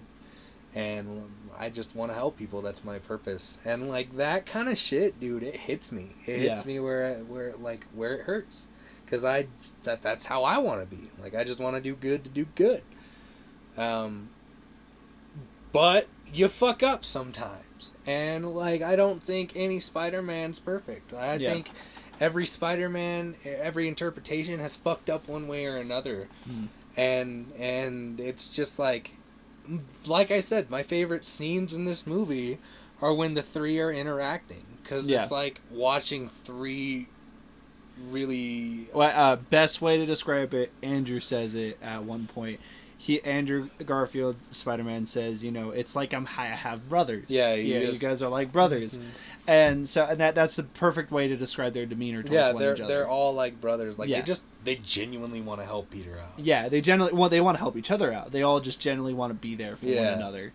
And like that's really shown because there's scenes where there's Toby and Andrew just talking with one another, becoming really close, and then there's scenes Andrew and Tom talking together, becoming really close, then Toby and Tom, you know, there's a whole connection between every single person. It's really cool. And like one of my favorite scenes is Tobey Maguire and Andrew Garfield are sitting there talking, and Tobey Maguire says, as they're working, because at this point they go find a lab. Yeah, and they're building that they need built. Cures. Yeah, for the cures for the people that they need to beat and whatnot. And so Tobey Maguire and Andrew Garfield are sitting there talking, and Tobey goes, "So you got anybody special to go back home to?" And he goes, "And well, not really. Yeah, I do." And his It's complicated. And he says it's complicated. The one he's going back to is Aunt May. Aunt May. That's the one that he would go back to because. But he didn't say it because he didn't say Tom Holland, Spider-Man, just lost his Aunt May. Yeah, so he wasn't just gonna out loud like say it. And so Andrew asked him. He was like, "Well, what about you?" And Tobey Maguire is like, "Yeah, no, I got MJ to go back to." And then like Andrew looks at him really weird. Yeah, Andrew looks at him and he goes, not that MJ. He's like, "I got a different MJ." It's confusing. It's too confusing with two different MJs. But they kind of get into a little bit of a talk, and he was all, "Well, how you guys' relationship?" And he was all, it was rough at first, trying to balance the Spider-Man life and all that, but we're making it work." Yeah. And Andrew's like, "Yeah, love's a little bit of a hard thing for guys like us. He's the lucky one, huh?" And Tobey Maguire's like, "Yeah, he's the lucky one." As they're watching him with MJ and whatnot. Then right after that, Ned comes up to him, and Ned scoots up to Tobey. You gotta, it was It was Tobey. It was Tobey. Yeah, it was Tobey. He's like, "You got a best friend back where you're from?" He was like, Yeah, I did. Before he tried to murder me. No, he had died in my arms. He died in my arms right after trying to murder me, and he's like. And Ned does this. He and just Ned goes, just walks away all sad, and he starts to go up to Tom Holland Spider-Man, and then he just walks away, and Tom's like, "Hey, you gonna check the computer?" And he starts to go up to the computer, and he puts his hand on it, and he just walks away from it all. He's just so sad. Yeah, and then so Ned's sitting at this table by himself. And Ned looks up and he goes, "Peter," and every single one of the Spider-Mans look up and they're like, "Yeah," and he goes, "No, Peter," and they're like, Tom Holland's like, "We're all Peter, Ned," and he goes, "Well, Peter Parker," and they're all like, "We're all Peter Parker," and he's all, "My Peter," he's all, "Bring me the computer," and it brings him the computer, and he's sitting there and he's all, "Okay, I think we got everything ready to go," and he looks at Tom Holland and Ned tells him, he was like, "I just want you to know, Peter, I am not going to become a supervillain and try to kill you." And when he says that, Andrew's standing next to him and he pats him on the back and gives him a thumbs up. Tobey Maguire is the most neutral face ever. Toby's just he's just glaring at this kid. Andrew in his head too is probably "Good job, man. You're doing good. You're doing good." And so they all go. They all go to the Statue of Liberty and they start setting up this trap and plan. Why do they go to famous monuments when it's so villains can find them. You know what I mean? I guess. Yeah, it's so the villains know exactly where they are. But they just put the Captain American shield. I know on the Statue of Liberty. Why the fuck? Yeah. It kind of made me mad. I'm not gonna lie. When I saw that shield fall, I was like, "Oh, there it is." Fucking is. That wouldn't happen. They just put it there. There's scaffolding that you are standing on because they are trying to put. Why would you do that? But so they're all at the Statue of Liberty, and Peter Parker, Tom Holland, Peter Parker does this whole big ol' scene calling out the villains, showing them where they're at on a major newscast so the villains can come get him, because Peter says, if you guys aren't here within this amount of time, I'm going to activate this switch and you know what's going to happen. I'm going to kill you all. I kind of really want to do it. And so he's threatening, and all the villains, by the way, they have no idea that the other Spider-Mans are there. Yeah. None of them know.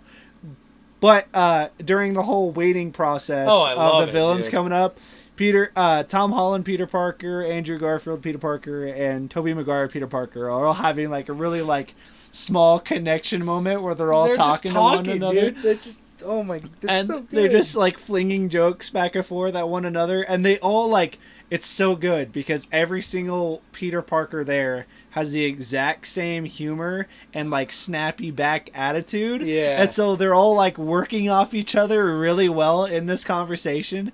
And it's so funny because they get on the topic of their web shooters, and they're asking Tobey Maguire, and they're just "So your web just comes out of you? You don't have web shooters and whatnot?" He goes, "Yeah, it just kind of shoots out of me." And they're like, "Well, do you feel it? Do you know how it's made?" Which I was waiting for that conversation throughout the entire movie, because I was they have to bring up that he's the only one with natural weapons. And Tobey Maguire's just like, no, it just kind of happens. And like, well, what do you mean it just kind of happens? He's like, I don't know how to explain it. When you breathe. Yeah, you just kind of do it, breathe. You don't need to know how to breathe. You just do it.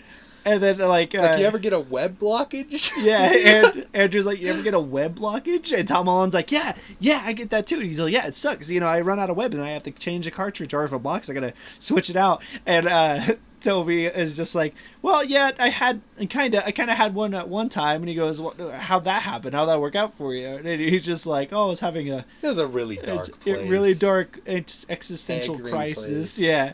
And he was like, oh, and Tom Holland, Spider-Man, gets his question, and he was like, so do you have, like, the web come out of other places? And they all kind of just, like, look at each other. Dude, oh my god, I love watching them on screen together. God. If I can have that more often. Just, like, a 30-minute segment with all three Spider-Men just sitting in a chair talking... with one another every month, dude. I would be happy for the rest of my life. I know. By the time I was 30, I could show my kids, you guys want to see Spider-Men talking to each other? And they're like, what do you mean Spider-Men? I'd be like, these bad boys. Dude, it's so good. Their whole demeanor is like, their attitude towards one another is so good. I love the comment. I'm sorry to cut you off. No, you're good. When they're talking to each other about their villains. Yeah. And Tobey Maguire is like, wait, so you have a villain that's like only electricity? And he's like, yeah. And he was like, how's that happen? He was like, well, he fell and he was an electric worker and they were testing on electricity to human contact, and he just fell in a vat of electric eels, and Tobey Maguire's like, yeah, that'll do it. and then like Toby mentions, he's like, so you guys have like any villains that aren't here that you guys know about? And Toby's like, Tom Holland says that, and Toby's like, yeah, I had like an alien kind of like slimy tentacly thing I had to fight that's not here and whatnot. And it's like, oh, you guys get stuff from outer space? Yeah, no, it's wait, back up. That doesn't happen yet. Like Tobey Maguire says that, and Tom Holland's like, yeah, no, I fought an alien too. It was a really, really big alien guy that went to space, and we fought him. And then Andrew was like, you guys got to fight aliens? Yeah. He was like, I got to fight a big old guy in a rhino suit. And Toby's like, I fought a Russian and a guy in a rhino suit. Yeah, a Russian in a rhino suit is what he said. Yeah. And Tobey Maguire is like, oh, that's cool. And Andrew's like, man, I'm the lame Spider-Man. He's like, God, I'm so lame compared to you. So I'm so lame. You guys have been to space. And Tobey Maguire stops him. He's like, no, bro, you're not lame. You're amazing. He's like, you're Take that in for a second. You are amazing. You are an amazing Spider-Man. Is what he was like saying. And he's like, you're right. Yeah. And he gets all like hyped.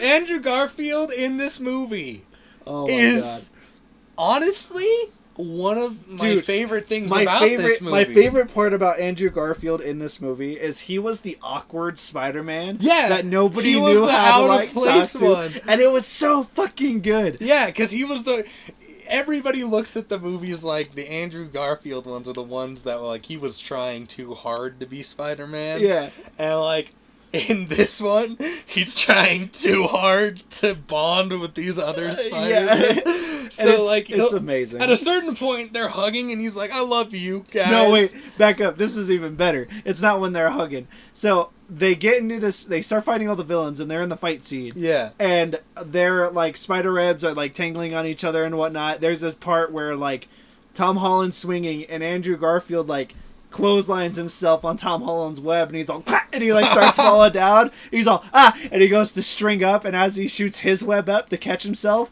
he grabs Toby's head and like pulls him, and he's all and he's all sorry, like let's go, and he lands, and then like Sandman starts doing this like spiral tornado thing, and they like hide inside of the structure. And they're just like, okay, this isn't working. We're not being coordinated enough. And Andrew's like, yeah, I've never worked with a team before. And Andrew's like, I've never worked with the team before. And Toby's like, neither have I. And Tom Holland's like, well, I have, not to brag or anything, but I was part of the Avengers. And Toby's like, cool. What is that? They're like, what are the Avengers? He's like, what, you guys don't have Avengers? You know, the world's mightiest heroes? And they're all just like, no. They're like, what's that? And Tom Holland's like, okay, we'll talk about it later. Which totally blows my theory out of the water of the original 2003 Hulk film being in Tobey Maguire's universe. Yeah. Oh, man, that would have been so cool. Though. It would have been cool. But, like, after that whole scene, they, like, okay, so wait, let's get this straight. When they had first landed down there, and Andrew was like, I called out to you, I said Spider-Man 2, and he was like, I'm not Spider-Man 2, I'm Spider-Man 1, and he goes, which one am I? And so they're all just like kind of confused. He's like, guys, listen to Spider-Man 1 for a second. Yeah, listen to Spider-Man 1 for a second. And so they like give the numbers back out. Tom Holland's 1, Tobey Maguire's 2, Andrew Garfield's 3, and Andrew's like, okay, got it. And they like start to go walk off, and Andrew's like, guys, I just wanted to say, I love you guys. And like both Tom Holland and Toby just like smiling, like nodding their head. They just stare at him like, yeah.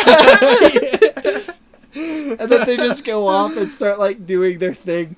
And so they start coordinating a lot better, and they start healing all the villains. They're doing it one by one at this point. They're like, stick with one villain, we'll take them down one by one. Yeah, and so they start healing all the villains. They're doing a good job. They're almost with everybody, and then Green Goblin shows up, and he like blows up the side of the building, and Ned and MJ are on the building because they couldn't close the portal when they got the box back. And so they had to run out because Lizard chased them into their portal. And so they're on the scaffolding with everybody, and Green Goblin blows up the bottom. So this scaffolding starts falling, and MJ starts falling. Tom Holland, Spider-Man, jumps off to grab MJ, and as he's reaching to grab her, Green Goblin comes and like takes Tom Holland and like just takes him with him away. And Andrew sees that happen and he sees MJ falling, and Andrew jumps off to save MJ. I heard everybody in the theater go, oh, like they all start like kind of freaking out a little bit. Andrew got his moment though. Dude, he saved MJ. He brought her down nicely. Shot for shot, the exact Gwen scene. Yeah. And so he brings her down, and he sits there, and he's looking at her, and he like... She's like, thank you so much, you saved my life. He just starts crying, Yeah, he starts crying. He asks her, he's like, are you okay? And she goes, yeah. And she looks up at him, and like he starts like crying and like tearing up. She goes, are you okay? And he goes, yeah. And like he like puts her down. His head while like tearing up. Yeah. And so it was a good. Those scenes are so good with Andrew Garfield. Like his emotion in this movie. Was amazing. I kind of think he deserves a fucking better Spider-Man award. title. Like an award. An award for this? Hell yeah, dude. Yeah, dude. I think he deserves a fucking award for this movie. He did such a good job. He did amazing. Was amazing. Yeah. And honestly, if they were to reboot the old Amazing Spider-Man series and like come out with a third one, I wouldn't even be mad. No. I'd watch it. I'd go to the theater instantly because of this movie. Yeah, because he did such a good job. But like, so cutting back, Tom Holland is being taken by the Green Goblin, and Tom Holland takes out a grenade, one of Green Goblin's grenades, out of his flyer, and like jams it into the flyer as hard as he can, and the flyer explodes, and they both like land on top of each other, and they're on the backside of the cap shield that was on the Statue of Liberty that had fallen over. Yeah, and they just start going at it. Fucking Tom Holland's filled with rage because this guy killed Aunt May, and he just. He actually starts getting the upper hand. Yeah, and he starts getting the upper hand, and he's just like beating the shit out of him. He starts Green Goblin isn't even throwing a hit at this point, and he is just he's on fist to fist. He's on his knees. Bam, I don't know if you saw it, but Green Goblin was on his knees. And Tom Holland just wham, wham, wham, there was a certain point he started falling back, and he grabs him. No, like he webs him. Yeah, and he pulls him back up and just and he keeps him on his knees, just fucking going to town. This is the guy that killed Aunt May. Yeah, and he's just fucking beating the ever living shit out of Green Goblin. Yeah, it's brutal. Yeah, it's this really is the most brutal Spider-Man is Tom Holland Spider-Man. Yeah, has ever gotten. And he's sitting there just fucking going to town, and Tobey Maguire and Andrew Garfield come walking up, and they see Tom Holland just like crying and screaming, and just wow, just beating the shit out of him. And then they see him pick up Green Goblin's flyer, and he like turns towards Norman, and he fucking picks it up and goes to like hit him with it. Stab him? Yeah, it goes to just impale him with it. and Tobey Maguire jumps in the way just in time and catches it, and the whole time he just has a smile on his face, and he catches it, and he starts pushing and it's Tom not like back. a shitty like shit-eating grin. No, it's like a loving, like a Tanjiro in Demon Slayer. Yeah, it's an okay smile. Like, yeah, it's like okay. it's gonna be okay. It's gonna be okay. Calm down. And so he like catches the flyer and he starts pushing it back without even saying a word. Just has that "it's gonna be okay" smile, and he's sitting there and he's pushing it back. And then like he doesn't get mad even though like Tom Holland still is trying to with him in the way trying to impale both of them at this point. Yeah. And and Tobey Maguire he's like he's more loving. Yeah. And that's what I love about any Spider-Man is they are loving like superheroes. Yeah. That's what I care about in the superheroes, how loving they are. Yeah. And right after that, like they both put down the glider, and Tobey, without saying a word, is just looking at him and he's smiling. And fucking Norman gets up and just BAM! And it stabs. Baraka stabs him in the back. It stabs fucking Tobey Maguire right in the back with these blades. As if he didn't just save his fucking life. Yeah. And Tobey just like, and like Tom just screams, "No!" And then Tobey falls and he hits the ground, and Norman looks up at him and he's all, "This is what you get for being weak, Spider-Man." And then you hear Andrew scream, "Peter!" And he throws the serum. And he catches it and just turns and stabs him right in the neck. Dude, the amount of intent to kill on Tom Holland's when he face does when that, he did that. Yeah, he stabbed it into his neck, but the amount of like aggression that came shown. in it. Yeah, but he stabs it into his neck, healing Norman, turning him back, and Norman like snaps back to him what's going on. Extremely sad at what he's done. Yeah, it's because Norman had explained earlier in this movie that when Green Goblin takes control, he doesn't remember anything. He doesn't know what's going on. All of a sudden, he's just back. He's just multiple personality disorders. Yeah, and so he like comes to and he looks over and he looks up at Tom Holland and he goes, "Peter, what am I doing here?" And then Tom Holland's just sitting there staring at him, and Norman turns and he sees his Peter Parker. Tom Holland has nothing to say to this guy at this point. He has ruined his entire life. Yeah. So like, Tom Holland doesn't exchange a goddamn word with Green Goblin for the rest of this film. Yeah. And I actually I genuinely like that. Yeah. Because nobody in their right mind would have their whole life ruined by somebody and then just okay, yeah, let's talk. Let's finish this. And I like how you could see Tom Holland have that resentment. Yeah. Even when he's a good guy. Even when it's himself and not the Green Goblin anymore. Yeah. And Norman stops and he looks over and he sees his Peter and he goes, "Peter!" And you hear the scared in his voice because he realized what's going on. And everything's okay. Anybody listening to this, everybody got scared that Tobey was gonna die. Okay, everybody in the theater freaked out. He lives. Tobey doesn't die. He lives. Andrew jumps down, and he helps him up and everything. And so in the middle of the fight, Doctor Strange shows up and takes the box back. And Doctor Strange is like, "I'm just gonna send them all back." And Ned stops him. He's like, "Wait, but Peter's doing it. He's carrying all the villains." And so Doctor Strange kind of lets it play out a bit. And then at this point, since everything's done, the box broke, and Doctor Strange is kind of trying to contain the spell. Green Goblin had put a grenade in it. Yeah, a grenade in the box. Yeah, and it blew up. And so Doctor Strange is trying to contain the spell during the whole Green Goblin fight with Tom Holland. The dimension is shattering. Yeah, and so it all ripped and exploded. So there's rips in the dimension, and you can see silhouettes of other Spider-Man villains. Which is where the Spectacular Spider-Man reference comes in. Yeah. They have a shocker. Shocker had a specific costume in the Spectacular Spider-Man series, and he had those weird green. They look like floaties on his arm, but they're gauntlets, Bakugo. Yeah. He had those in netting, but you could slightly see the netting, and you could see the gauntlets. Oh, neat. On him. And the rhino that appeared in the silhouette. Yeah. Was not a mechanical rhino. That was a rhino from Spectacular Spider-Man, where he was just a human rhino hybrid. Yeah. Which I thought was super neat to have those cameos. Yeah.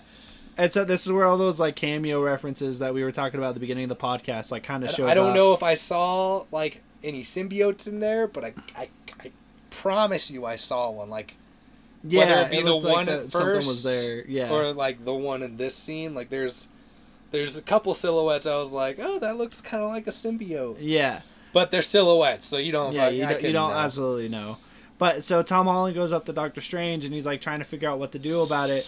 And Doctor Strange is like, there's nothing we can do, or it's already kind of happening. And Tom's like, well, what if we make everybody forget about Peter Parker, like me? Let's have everybody forget about me. And Doctor Strange is like, you're gonna throw your whole life away. If we do that, then you won't exist. And Peter at this point is like, I don't care. I want to save the multiverse because it's gonna collapse. I'd rather everybody forget about me and save everybody than everybody die. And so Doctor Strange looks at him. He's like, you sure you want to do this? And Peter's like, yes, I want to do this. He's like, okay, well, you only have about 5 minutes. Tell everybody your goodbyes. Let them know. And he's like tearing up at this point. Even Doctor Strange is. He's getting sad.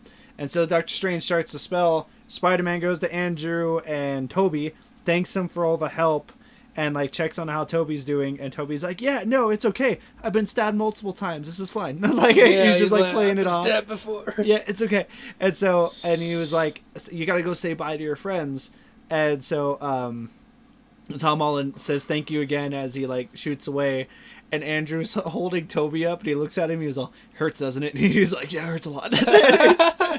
And that's their final big scene together. They don't talk anymore after that. But then it cuts to Peter talking to MJ and Ned, and they're all MJ's kind of freaking out, trying to come up with a plan on how they can meet up again and whatnot, since they're gonna forget about him. And Tom Holland tells her, he's like, don't worry, we'll figure out something. I'll find a way. I'll find you. Yeah, I'll find you. And so they all kind of just hug it out for a moment, and Tom Holland gets his kiss with MJ, which the whole crowd went wild. But all the villains start disappearing, the fabrics start closing. You see the Spider-Mans go away. They waved to each other one last time before they headed out. And then that's basically the end of the movie. Everybody forgets about Peter Parker. All of that gets reset. He gets a new life. He gets an apartment on his own. Yeah. He goes back and meets up with MJ. And he wants to tell her, but he can't bring himself to. Yeah, he doesn't bring himself to it. And I can understand the nervousness of that, how they would react. Of course. You got to build that relation. Honestly, the best way to do it is build the relationship first. Yeah, and I think that's what he decided to do. Yeah, and then tell them once you're really good friends. Yeah, and that whole scene happens, and it shows. So he's just got to start his life all over again. Yeah, and so since he doesn't have access to anything, and his suit was messed up, it shows him go into this new apartment, and he has a sewing machine and stuff, and you see him. With all the red and blue colors. It's the same apartment that Tobey Maguire had in Spider-Man 3. Yep. It's down to the door. Yeah. It's the same exact. Fix this damn door! I'll kick your rent when you fix this damn door! But they all it shows Tom Holland going out the window with a new Spidey suit. He has a Spidey suit that is modeled both after Andrew Garfield and Tobey Maguire. The really light red and blue from Andrew Garfield. Yeah. But the spider design and the lining. The pattern, the lining, and the spider symbol from Tobey. Is Maguire's. Yeah. And I love that, dude. Yeah, the edgy spider is my favorite spider symbol. Yeah. From the Maguire series. And that's where the movie ends. And the movie goes through all the credits and everything. But wait! There's more! The end credit scene. So it cuts to the end credit scene. With 2 easy payments of $19.99, you could get this end credit scene and the Shang-Chi in credit and the Shang-Chi credit scene. But it cuts to Eddie Brock from Venom showing why he was teleported there to begin with. They didn't really do anything. They stayed at the resort the entire time they were there. Can I do this one? Yeah. Go for it. So fucking. So Eddie, he's at a bar. And he's talking to the bartender. I actually really dug this scene. Mm. And the bartender's explaining to him all what's going on. Because he has no idea who anybody in this universe is. So this bartender behind this bar is telling him everything. It cuts to him. He's like, so you're telling me there's a purple alien obsessed with stones. And he's like, yes. He was like, no! That's not true, and you're lying to me. Because aliens aren't obsessed with stones. they're obsessed with brains. I know that. And he's like, Senor, my family and I disappeared for 5 years because of that alien. He's like, what? He's like, yeah. He's like, okay, my bad. And Venom gets up and he's like, Eddie, we're drunk. We need to go now. And he's like, all right. And then he just, boop. Yeah, he just fading. disappears. Yeah, he starts fading and he goes just back pops. into his universe. Yeah. But the scene ends with it zooming on the bar. He left a symbiote there. A piece of the symbiote. Whether it be him or a new one. But Cameron has a good theory on this. I have a good theory. I was talking to Kevin about... So, one of the biggest reasons why I feel like it's not like a piece of Venom that was left behind or anything, it's because Venom as a whole is a whole being. If that was a piece of him, that would have went with Eddie. It would have teleported with Eddie. My theory was Venom had birthed another symbiote, and since he birthed his symbiote in this universe, that symbiote is technically a natural born in that universe, so it belongs in that universe, which is why it didn't get taken back. So... my whole theory on it is the symbiote he left behind isn't Venom, but it could be another symbiote like Toxin or Anti-Venom. What is Venom's self-superhero name? The something protector? It was so they talk about Hulk. Yeah, they were talking about all the superheroes. He's like, so there's a really big so there's a buff guy in a tin suit that could fly around, and there's a big buff angry green guy, and he's like, yeah, Hulk. And he was like Venom in his head, he's like, that's bullshit, that's a shit name. And you thought the whatever Defender was a bad name. It was like the illegal defender or something like that. It's something, it's like something about killing. It's a word that means killing. And he's like something defender. Yeah. He's like, you thought that was shit. And Eddie, that's what Eddie does, like the whole stand up thing, and they start yelling and then they yeah. So, but yeah, my whole theory is that's got to be, if it is like a whole nother Venom, like that's that universe's Venom, so be it. Cool, make it work. Yada yada. I feel like they might take a different route though, and it's not Venom.